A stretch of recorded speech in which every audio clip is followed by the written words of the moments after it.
تسکین طوفان۔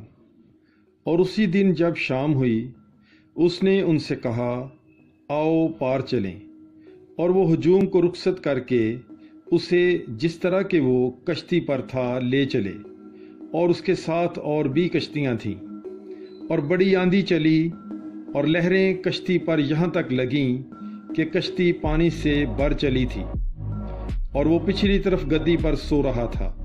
تب انہوں نے اسے جگا کر کہا اے استاد، کیا تجھے فکر نہیں کہ ہم ہلاک ہونے کو ہیں؟